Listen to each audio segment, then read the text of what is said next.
स्वर सुधा मंच पर प्रस्तुत है ज्ञानपीठ पुरस्कार से सम्मानित लेखिका महादेवी वर्मा की पुस्तक पथ के साथी से सुभद्रा कुमारी चौहान।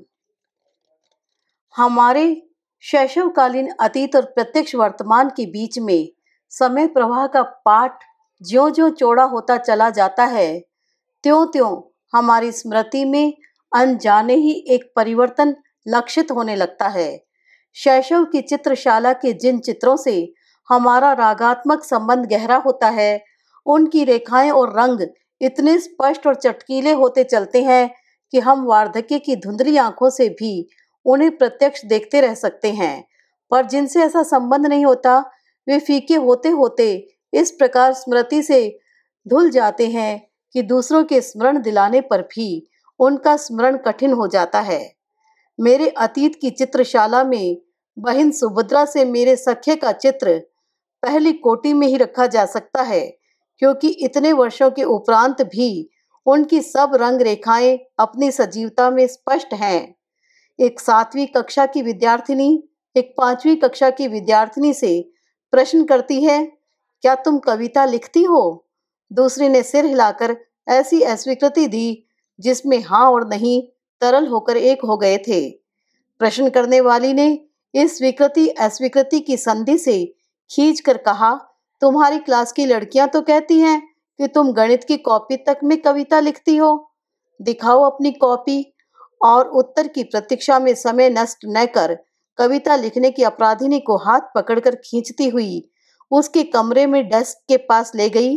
नित्य व्यवहार में आने वाली गणित की कॉपी को छिपाना संभव नहीं था, अतः उसके साथ अंकों के बीच में अनधिकार सिकुड़ कर बैठी हुई तुकबंदियां अनायास पकड़ में आ गई। इतना दंड ही पर्याप्त था, पर इससे संतुष्ट न होकर अपराध की अन्वेषिका ने एक हाथ में वह चित्र विचित्र कॉपी थामी और दूसरे में अभियुक्ता की उंगलियां कसकर पकड़ी, और वह हर कमरे में जा जाकर इस अपराध की सार्वजनिक घोषणा करने लगी। उस युग में कविता रचना अपराधों की सूची में थी। कोई तुक जोड़ता है, यह सुनकर ही सुनाने वालों के मुख की रेखाएं इस प्रकार वक्र कुंचित हो जाती थी मानो उन्हें कोई कटु तिक्त पेय पीना पड़ा हो। ऐसी स्थिति में गणित जैसे गंभीर महत्वपूर्ण विषय के लिए निश्चित प्रश्नों पर तुक जोड़ना अक्षम्य अपराध था। इससे बढ़कर कागज का दुरुपयोग और विषय का निरादर और हो ही क्या सकता था। फिर जिस विद्यार्थी की बुद्धि अंकों के बीहड़ वन में पग पग पर उलझती है, उससे तो गुरु यही आशा रखता है कि वह हर सांस को अंक जोड़ने घटाने की क्रिया बना रहा होगा। यदि वह सारी धरती को कागज बनाकर प्रश्नों को हल करने के प्रयास से नहीं भर सकता, तो उसे कम से कम 150 प्रश्न सही न सही तो गलत प्रश्न उत्तरों से भर लेना चाहिए। तब उसकी भ्रांत बुद्धि को प्रकृति दत्त मानकर उसे क्षमादान का पात्र समझा जा सकता है। पर जो तुकबंदी जैसे कार्य से बुद्धि की धार गौठिल कर रहा है, वह तो पूरी शक्ति से दुर्बल होने की मूर्खता करता है। अतः उसके लिए न सहानुभूति का प्रश्न उठता है, न क्षमा का। मैंने होठ भींचकर न रोने का जो निश्चय किया, वह न टूटा तो न टूटा। अंत में मुझे शक्ति परीक्षा में उत्तीर्ण देख सुभद्रा जी ने उत्फुल्ल भाव से कहा, अच्छी तो लिखती हो, भला सवाल हल करने में 1 2 3 जोड़ लेना कोई बड़ा काम है। मेरी चोट अभी दुख रही थी, परंतु उनकी सहानुभूति और आत्मीय भाव का परिचय पाकर आंखें सजल हो आई। तुमने सबसे क्यों बताया? का सहहास उत्तर मिला, हमें भी तो सहना पड़ता है। अच्छा हुआ अब 2 साथी हो गए। बहन सुभद्रा का चित्र बनाना कुछ सहज नहीं है, क्योंकि चित्र की साधारण जान पड़ने वाली प्रत्येक रेखा के लिए उनकी भावना की दीप्ति संचारिणी दीप शिखेव बनकर उसे असाधारण कर देती है। एक एक करके देखने से कुछ भी विशेष नहीं कहा जाएगा, परंतु सबकी समग्रता में जो उद्भासित होता था, उसे दृष्टि से अधिक हृदय ग्रहण करता था। मंझोले कद तथा उस समय की कृश देह यष्टि में ऐसा कुछ उग्र या रौद्र नहीं था जिसकी हम वीर गीतों की कवित्री में कल्पना करते हैं। कुछ गोल मुख, चौड़ा माथा, सरल भ्रकुटियां, बड़ी और भाव स्नात आंखें, छोटी सुडौल नासिका, हंसी को जमा कर गढ़े हुए से ओठ और दृढ़ता सूचक ठुड्डी, सब कुछ मिलाकर एक अत्यंत निश्चल, कोमल, उदार व्यक्तित्व वाली भारतीय नारी का ही पता देते थे। पर उस व्यक्तित्व के भीतर जो बिजली का छंद था, उसका पता तो तब मिलता था जब उनके और उनके निश्चित लक्ष्य के बीच में कोई बाधा आ उपस्थित होती थी। मैंने हंसना सीखा है, मैं नहीं जानती रोना, कहने वाले की हंसी निश्चय ही असाधारण थी। माता की गोद में दूध पीता बालक जब अचानक हंस पड़ता है, तब उसकी दूध से धुली हंसी में जैसी निश्चिंत तृप्ति और सरल विश्वास रहता है, बहुत कुछ वैसा ही भाव सुभद्रा जी की हंसी में मिलता था। वह संक्रामक भी कम नहीं थी, क्योंकि दूसरे भी उनके सामने बात करने में अधिक हंसने को महत्व देने लगते थे। वे अपने बचपन की एक घटना सुनाती थी। कृष्ण और गोपियों की कथा सुनकर एक दिन बालिका सुभद्रा ने निश्चय किया कि वह गोपी बनकर ग्वालों के साथ कृष्ण को ढूंढने जाएगी। दूसरे दिन वह लकुटी लेकर गायों और ग्वालों के झुंड के साथ कीकर और बबूल से भरे जंगल में पहुंच गई। गोधुली वेला में चरवाहे और गायें तो घर की ओर लौट गए, पर गोपी बनने की साध वाली बालिका कृष्ण को खोजती ही रह गई।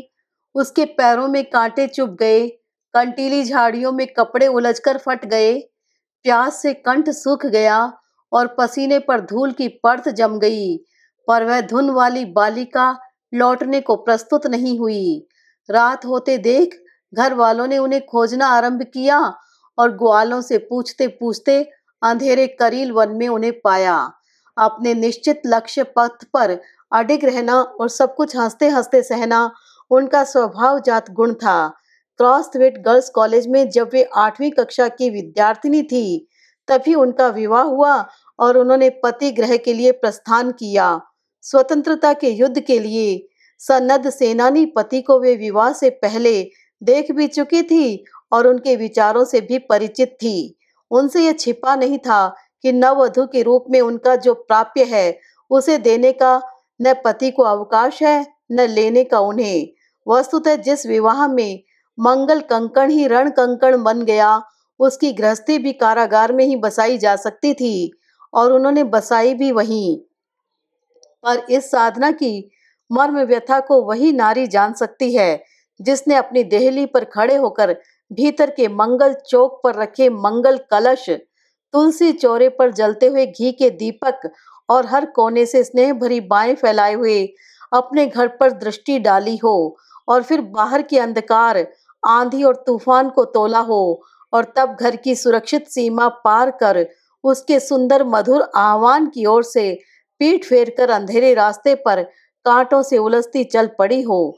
उन्होंने हंसते हंसते ही बताया था कि जेल जाते समय उन्हें इतनी अधिक फूल मालाएं मिल जाती थी कि वे उन्हीं का तकिया बना लेती थी और लेटकर पुष्पशैया के सुख का अनुभव करती थी।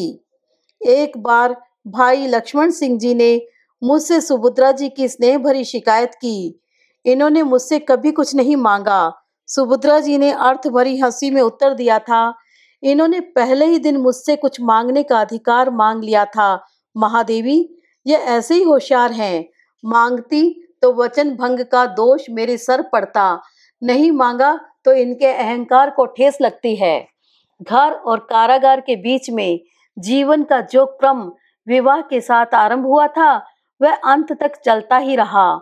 छोटे बच्चों को जेल के भीतर और बड़ों को बाहर रखकर वे अपने मन को कैसे संयत रख पाती थी, यह सोचकर विस्मय होता है। कारागार में जो संपन्न परिवारों की सत्याग्रही माताएं थी, उनके बच्चों के लिए बाहर से न जाने कितना मेवा मिष्ठान आता रहता था। सुभद्रा जी की आर्थिक परिस्थितियों में जेल जीवन का ए और सी क्लास समान ही था। एक बार जब भूख से रोती बालिका को बहलाने के लिए कुछ नहीं मिल सका, तब उन्होंने अरहर दलने वाली महिला कैदियों से थोड़ी सी अरहर की दाल ली और उसे तवे पर भूनकर बालिका को खिलाया। घर आने पर भी उनकी दशा द्रोणाचार्य जैसी हो जाती थी, जिन्हें दूध के लिए मचलते हुए बालक अश्वत्थामा को चावल के घोल से सफेद पानी देकर बहलाना पड़ा था। पर इन परीक्षाओं से उनका मन न कभी हारा, न उसने परिस्थितियों को अनुकूल बनाने के लिए कोई समझौता स्वीकार किया। उनके मानसिक जगत में हीनता की किसी ग्रंथि के लिए कभी अवकाश नहीं रहा। घर से बाहर बैठकर वे कोमल और ओज भरे छंद लिखने वाले हाथों से गोबर के कंडे पाथती थी। घर के भीतर तन्मयता से आंगन लीपती थी, बर्तन मांजती थी। आंगन लीपने की कला में मेरा भी कुछ प्रवेश था, अतः प्राय हम दोनों प्रतियोगिता के लिए आंगन के भिन्न भिन्न छोरों से लीपना आरंभ करते थे। लीपने में हमें अपने से बड़ा कोई विशेषज्ञ मध्यस्थ नहीं प्राप्त हो सका, अतः प्रतियोगिता का परिणाम सदा अघोषित ही रह गया।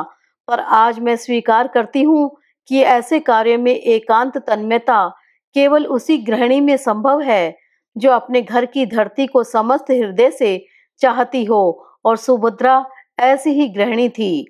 उस छोटे से अध बने घर की छोटी सी सीमा में उन्होंने क्या नहीं संग्रहित किया।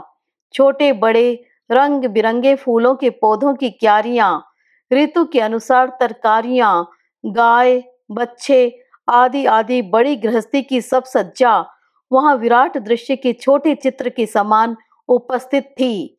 अपने इस आकार में छोटे साम्राज्य को उन्होंने अपने ममता के जादू से इतना विशाल बना रखा था कि उसके द्वार पर न कोई अनाहुत रहा और न निराश लौटा।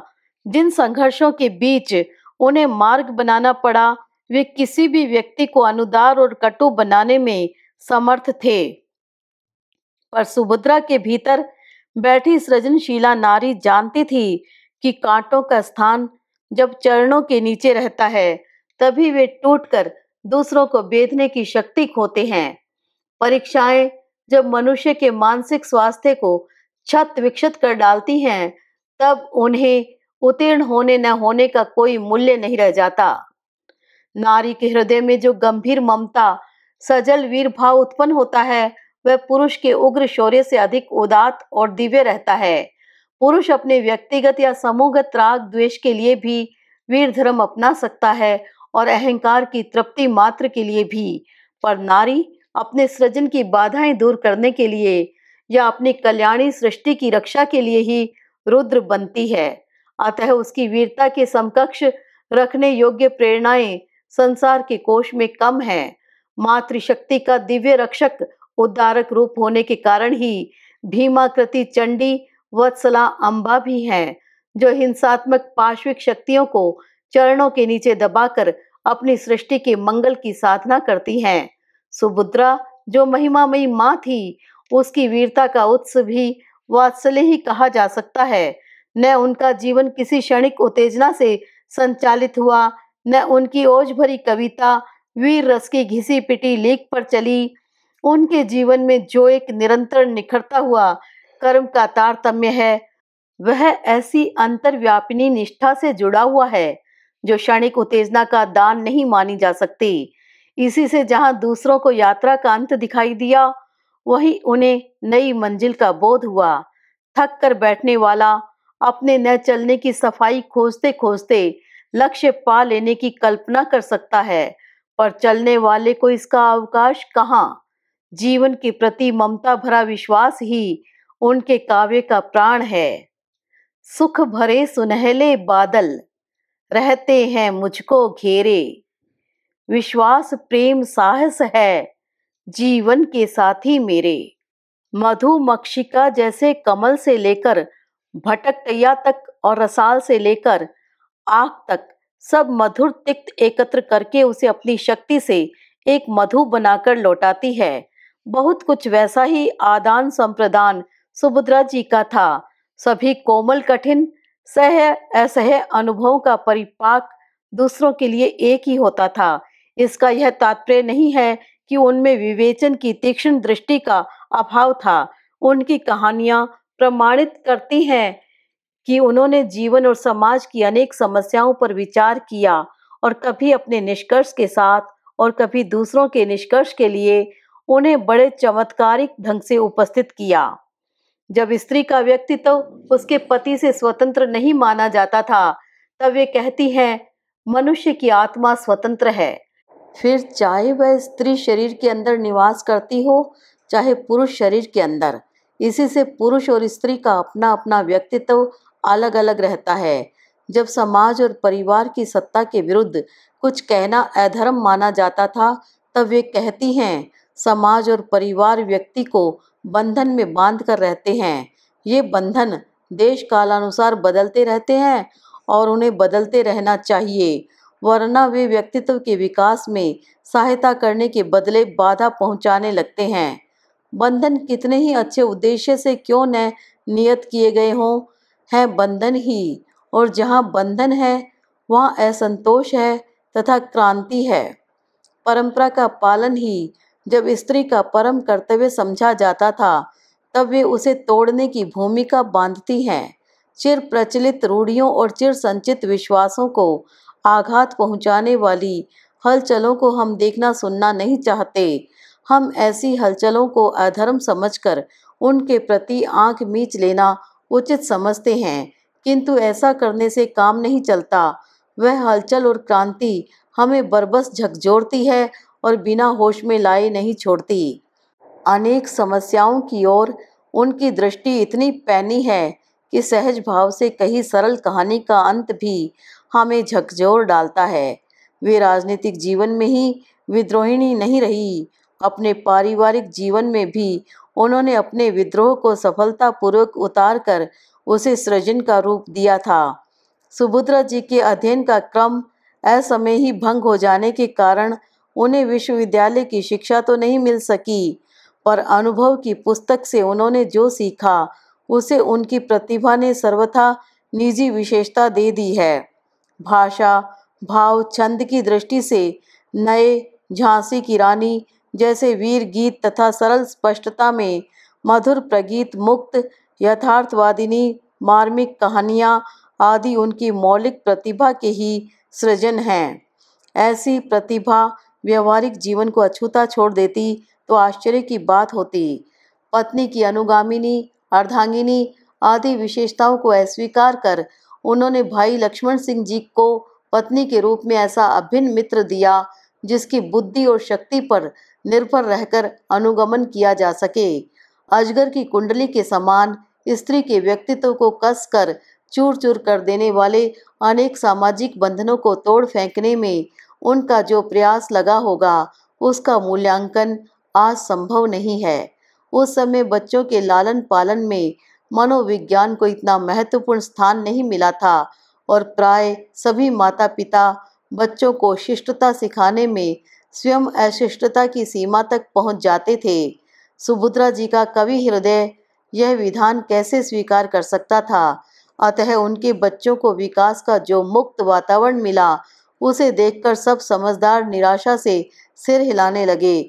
पर जिस प्रकार यह सत्य है कि सुभद्रा जी ने अपने किसी बच्चे को उसकी इच्छा के विरुद्ध कुछ करने के लिए बाध्य नहीं किया, उसी प्रकार यह भी सत्य है कि किसी बच्चे ने ऐसा कोई कार्य नहीं किया जिससे उसकी महिषी माँ को किंचित भी शुद्ध होने का कारण मिला हो। उनके वात्सल्य का विधान ऐसा ही अलिखित और अटूट था। अपनी संतान के भविष्य को सुखमय बनाने के लिए उनके निकट कोई भी त्याग अकरणीय नहीं रहा। पुत्री के विवाह के विषय में तो उन्हें अपने परिवार से भी संघर्ष करना पड़ा। उन्होंने एक क्षण के लिए भी इस असत्य को स्वीकार नहीं किया कि जातिवाद की संकीर्ण तुला पर ही वर की योग्यता तोली जा सकती है। इतना ही नहीं, जिस कन्यादान की प्रथा का सब मूक भाव से पालन करते आ रहे थे, उसी के विरुद्ध उन्होंने घोषणा की, मैं कन्यादान नहीं करूंगी। क्या मनुष्य मनुष्य को दान करने का अधिकारी है? क्या विवाह के उपरांत मेरी बेटी मेरी नहीं रहेगी? उस समय तक किसी ने, और विशेषतः किसी स्त्री ने, ऐसी विचित्र और परंपरा विरुद्ध बात नहीं कही थी। देश की जिस स्वतंत्रता के लिए उन्होंने अपने जीवन के वासंती सपने अंगारों पर रख दिए थे, उसकी प्राप्ति के उपरांत भी जब उन्हें सब और अभाव और पीड़ा दिखाई दी, तब उन्होंने अपने संघर्षकालीन साथियों से भी विद्रोह किया। उनकी उग्रता का अंतिम परिचय तो विश्ववंद बापू की अस्थि विसर्जन के दिन प्राप्त हुआ।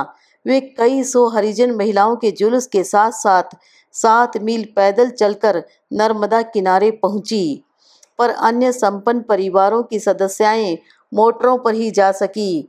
जब अस्थि प्रवाह के उपरांत संयोजित सभा के घेरे में इन पैदल आने वालों को स्थान नहीं दिया गया, तब सुभद्रा जी का क्षुब्ध हो जाना स्वाभाविक ही था। उनका शास्त्र धर्म तो किसी प्रकार के अन्याय के प्रति क्षमाशील हो नहीं सकता था। जब उन हरिजनों को उनका प्राप्य दिला सकी, तभी वे स्वयं सभा में सम्मिलित हुई। 7वीं और 5वीं कक्षा की विद्यार्थियों ने सख्य को सुभद्रा जी के सरल स्नेह ने ऐसी अमिट लक्ष्मण रेखा से घेर कर सुरक्षित रखा कि समय उस पर कोई रेखा नहीं खींच सका। अपने भाई बहनों में सबसे बड़ी होने के कारण मैं अनायास ही सबकी देखरेख और चिंता की अधिकारिणी बन गई थी। परिवार में जो मुझसे बड़े थे, उन्होंने भी मुझे ब्रह्मसूत्र की मोटी पोथी में आंख गड़ाए देखकर अपनी चिंता की परिधि से बाहर समझ लिया था। पर केवल सुभद्रा पर न मेरी मोटी पोथियों का प्रभाव पड़ा, न मेरी समझदारी का। अपने व्यक्तिगत संबंधों में हम कभी कुतूहली बाल भाव से मुक्त नहीं हो सके। सुभद्रा के मेरे घर आने पर भक्तिन तक मुझ पर रौब जमाने लगती थी। क्लास में पहुंचकर वह उनके आगमन की सूचना इतने ऊंचे स्वर में इस प्रकार देती कि मेरी स्थिति ही विचलित हो जाती। ऊ सहोदरा, विजरेऊ तो इनका देखे बरे आई के अकेली सोने घर में बैठी है, और इनका कितबियन से फुर्सत नाहिन बा। एमए बीए के विद्यार्थियों के सामने जब एक देहातिन बुढ़िया गुरु पर कर्तव्य उल्लंघन का ऐसा आरोप लगाने लगे, तो बेचारे गुरु की सारी प्रतिष्ठा किरकिरी हो सकती थी। पर इस अनाचार को रोकने का कोई उपाय नहीं था। सुभद्रा जी के सामने न भक्तिन को डांटना संभव था, न उसके कथन की उपेक्षा करना। बंगले में आकर देखती कि सुभद्रा जी रसोई घर में या बरामदे में भानमती का पिटारा खोले बैठी हैं और उसमें से अद्भुत वस्तुएं निकल रही हैं। छोटी छोटी पत्थर या शीशे की प्यालियाँ, मिर्च का अचार, बासी पूरी, पेड़े, रंगीन चकला बेलन, चुटीली नीली सुनहली चूड़ियाँ आदि आदि सब कुछ मेरे लिए आया है। इस पर कौन विश्वास करेगा, पर वह आत्मीय उपहार मेरे निमित्त ही आता था। ऐसे भी अवसर आ जाते थे जब वे किसी कवि सम्मेलन में आते जाते प्रयाग उतर नहीं पाती थी और मुझे स्टेशन जाकर ही उनसे मिलना पड़ता था। ऐसी कुछ क्षणों की भेंट में भी एक दृश्य की अनेक आवृत्तियां होती ही रहती थी। वे अपने थैले से 2 चमकीली चूड़ियां निकालकर हंसती हुई पूछती, पसंद है? मैंने 2 तुम्हारे लिए, 2 अपने लिए खरीदी थी। तुम पहनने में तोड़ डालोगी? लाओ अपना हाथ, मैं पहना देती हूँ। पहन लेने पर वे बच्चों के समान प्रसन्न हो उठती। हम दोनों जब साथ रहती थी, तब बात 1 मिनट और हंसी 5 मिनट का अनुपात रहता था। इसी से प्राय किसी सभा समिति में जाने के पहले न हंसने का निश्चय करना पड़ता था। एक दूसरे की ओर बिना देखे गंभीर भाव से बैठे रहने की प्रतिज्ञा करके भी वहां पहुंचते ही एक न एक वस्तु या दृश्य सुभद्रा के कुतूहली मन को आकर्षित कर लेता और मुझे दिखाने के लिए वे चिकोटी तक काटने से नहीं चूकती। तब हमारी शोभा सदस्यता की जो स्थिति हो जाती थी, उसका अनुमान सहज है। अनेक कवि सम्मेलनों में हमने साथ भाग लिया था, पर जिस दिन मैंने अपने न जाने का निश्चय और उसका औचित्य उन्हें बता दिया, उस दिन से अंत तक कभी उन्होंने मेरे निश्चय के विरुद्ध कोई आग्रह नहीं किया। आर्थिक स्थितियां उन्हें ऐसे निमंत्रण स्वीकार करने के लिए विवश कर देती थी, परंतु मेरा प्रश्न उठते ही वे कह देती थी, मैं तो विवशता से जाती हूँ, पर महादेवी नहीं जाएगी, नहीं जाएगी। साहित्य जगत में आज जिस सीमा तक व्यक्तिगत स्पर्धा, ईर्ष्या, द्वेष है, उस सीमा तक तब नहीं था, यह सत्य है। पर एक दूसरे के साहित्य, चरित्र, स्वभाव संबंधी निंदा पुराण तो सब युगों में नानी की कथा के समान लोकप्रियता पा लेता है। अपने किसी भी परिचित अपरिचित साहित्य साथी की त्रुटियों के प्रति सहिष्णु रहना और उसके गुणों के मूल्यांकन में उदारता से काम लेना सुभद्रा जी की निजी विशेषता थी। अपने को बड़ा बनाने के लिए दूसरों को छोटा प्रमाणित करने की दुर्बलता उनमें असंभव थी। बसंत पंचमी को पुष्पा भरना, आलोक वसना, धरती की छवि आंखों में भरकर सुभद्रा ने विदा ली। उनके लिए किसी अन्य विदा की कल्पना ही कठिन थी। एक बार बात करते करते मृत्यु की चर्चा चल पड़ी थी। मैंने कहा, मुझे तो उस लहर की सी मृत्यु चाहिए जो तट पर दूर तक आकर चुपचाप समुद्र में लौटकर समुद्र बन जाती है। सुभद्रा बोली, मेरे मन में तो मरने के बाद भी धरती छोड़ने की कल्पना नहीं है। मैं चाहती हूँ मेरी एक समाधि हो जिसके चारों ओर नित्य मेला लगता रहे, बच्चे खेलते रहें, स्त्रियां गाती रहें और कोलाहल होता रहे। अब बताओ, तुम्हारी नाम धाम रहित लहर से यह आनंद अच्छा है या नहीं? उस दिन जब उनके पार्थिव अवशेष को त्रिवेणी ने अपने श्यामल उज्ज्वल अंचल में समेट लिया, तब नीलम फलक पर श्वेत चंदन से बने उस चित्र की रेखाओं में बहुत वर्षों पहले देखा एक किशोर मुख मुस्कुराता जान पड़ा। यहीं कहीं पर बिखर गई वह छिन्न विजय माला सी।